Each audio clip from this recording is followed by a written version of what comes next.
అంతే, కోనసీమ గోదావరి అల్లం పచ్చడి రెడీ. పెసరట్టు, ఉప్మా, దోశ, ఇడ్లీ దేనికైనా చాలా టేస్ట్గా ఉంటుంది. ఒకసారి ప్రయత్నించి చూడండి.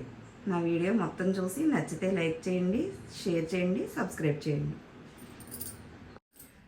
హాయ్ వ్యూవర్స్, ఈరోజు ఇన్స్టెంట్ అల్లం చట్నీ ఎలా తయారు చేసుకోవాలో చూద్దాం. ఇది పెసరట్లోకి చాలా బాగుంటుంది, ఇడ్లీలోకి, దోశల్లోకి కూడా చాలా బాగుంటుంది. దీన్ని తయారు చేసి పెట్టుకుంటే ఒక వారం రోజులు నిల్వ కూడా ఉంటుంది. దీనికి కావాల్సిన పదార్థాలు చూద్దాం. ఒక 2 అంగుళాల అల్లం ముక్క, 10 నుంచి 12 వెల్లుల్లి రేకలు, 1 స్పూన్ జీలకర్ర, 2 స్పూన్లు శనగపప్పు, 2 స్పూన్లు మినప్పప్పు, 10 నుంచి 12 ఎండుమిర్చి, 1 పెద్ద నిమ్మకాయ సైజు అంత చింతపండు, 1 కప్పుడు ధనియాలు, 1 కప్పుడు బెల్లం.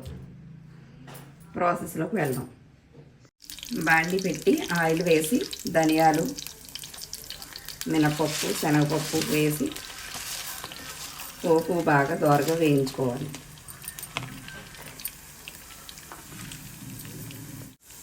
ఇలా పోపు దోరగా వేగిన తర్వాత ఎండుమిర్చి,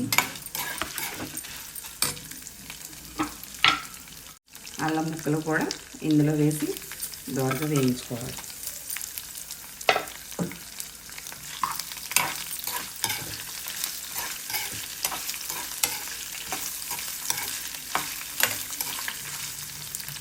పోపు ఇలా దోరగా వేగిన తర్వాత కొద్దిగా కరివేపాకు కూడా వేసుకొని స్టవ్ ఆఫ్ చేసుకుని పోపు చల్లారనిచ్చి మిక్సీ పట్టుకోవాలి.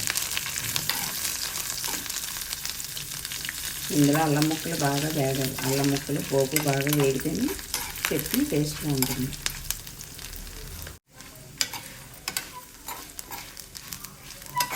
ఇలా వేయించుకుని పోపు చల్లారనిచ్చి మిక్సీ పట్టుకోవాలి. ఇప్పుడు ఈ పోపుని మిక్సీ జార్లో వేసుకుని మెత్తగా గ్రైండ్ చేసుకుని, ఇది బాగా మెత్తగా గ్రైండ్ అయిన తర్వాత బెల్లం కూడా వేసి మిక్సీ పట్టుకోవాలి. ఇలా మిక్సీ జార్లో తీసుకుని బాగా మెత్తగా గ్రైండ్ చేసుకోవాలి. బెల్లం చివరిలో వేసుకోవాలి. బెల్లం ముందుగా వేస్తే పోపు నలగదు. అంతే, కోనసీమ గోదావరి అల్లం పచ్చడి రెడీ. పెసరట్టు, ఉప్మా, దోశ, ఇడ్లీ దేనికైనా చాలా టేస్ట్గా ఉంటుంది. ఒకసారి ప్రయత్నించి చూడండి. నా వీడియో మొత్తం చూసి నచ్చితే లైక్ చేయండి, షేర్ చేయండి, సబ్స్క్రైబ్ చేయండి.